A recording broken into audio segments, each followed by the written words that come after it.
Assalamualaikum warahmatullahi wabarakatuh. Pada malam ini, saya di sini akan menjelaskan sedikit tentang pemeriksaan motorik.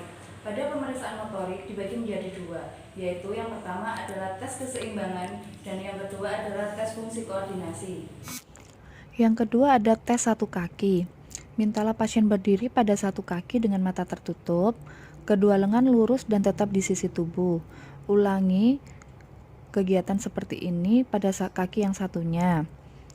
Nilai normal keseimbangan berkisar sekitar 5 detik dengan sedikit goyangan tubuh. Apabila pasien menggerakkan badan dan mengayunkan kakinya untuk mencegah agar tidak jatuh, berarti terdapat penyimpangan. Yang ketiga, tes tandem walking. Penderita diminta berjalan pada satu garis lurus di lantai. Tempatkan satu tumit langsung di depan dari jari-jari kaki yang berlawanan. Lakukan baik dengan mata terbuka ataupun mata tertutup. Selanjutnya untuk pemeriksaan fungsi koordinasi. Yang pertama yaitu finger to nose test. Mintalah pasien mengekstensikan lengan keluar sisi tubuh dan menyentuhkan setiap jari ke hidung. Mintalah pasien dengan mata terbuka, kemudian dengan mata terpejam. Apabila pasien bisa melakukannya secara bergantian, berarti keadaan pasien normal, dan apabila pasien tidak mempunyai kemampuan untuk menyentuh hidung, gerakan tidak terkoordinasi dan tampak kaku, lambat, serta tidak teratur, berarti terdapat penyimpangan. Yang kedua, ada finger to finger test. Pasien diminta mengabduksikan lengan pada bidang horizontal, kemudian diminta untuk menggerakkan kedua ujung jari telunjuknya untuk saling bertemu atau bersentuhan tepat di tengah bidang horizontal. Pertama-tama dengan gerakan perlahan, kemudian dipercepat baik dengan mata terbuka dan mata tertutup. Yang ketiga ada pemeriksaan dysdiadochokinesia. Pasien diminta menggerakkan kedua tangannya secara bergantian, pronasi dan supinasi dengan posisi siku diam. Mintalah gerakan tersebut secepat mungkin, baik dengan mata tertutup maupun mata terbuka. Yang keempat, ada pemeriksaan heel to knee to test. Pasien diminta terlentang atau duduk dengan mata tertutup. Kemudian menempatkan tumit salah satu kaki ke atas tulang kering atau tibia kaki satunya. Turunkan tumit tersebut dari tulang kering ke ujung kaki lainnya. Apabila pasien dapat menggerakkan tumit kakinya ke atas atau ke bawah pada bagian atas tulang tibia, berarti nilainya normal. Apabila tidak dapat melakukan gerakan tersebut, berarti terdapat penyimpangan. Yang kelima ada tapping test.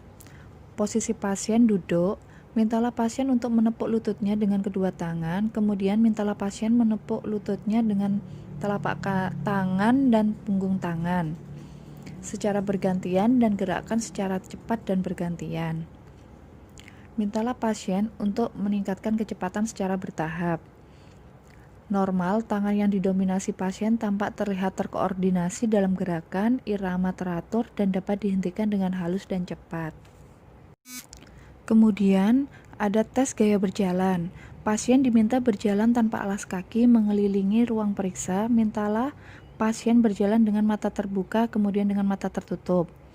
Amati semua gaya berjalan, gerakan dari lengan, adanya kaki terseret atau tidak, berjalan dengan ibu jari, telapak kaki, terangkat dengan lemah, keterlambatan atau kelainan pertumbuhan tungkai, terjadinya gaya berjalan yang limbung atau tidak seimbang.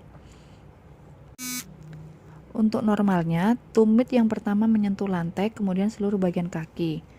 Tumit kedua menekan dan melayang dari lantai.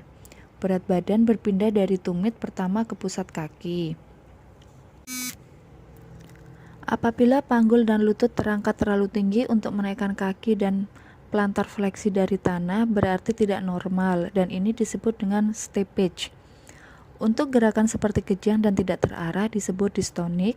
Kemudian tungkai terjatuh terpisah dengan berat badan berpindah dari satu kelainannya seperti gerak bebek disebut dystrophic. Selanjutnya ada tes tangan. Posisi pasien duduk, berdiri ataupun terlentang.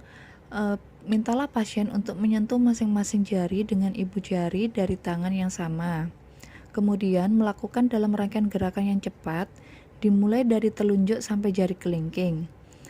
Apabila pasien dapat menyentuh masing-masing dari jari pada tangan yang sama dengan teratur, cepat dan halus, berarti nilainya normal.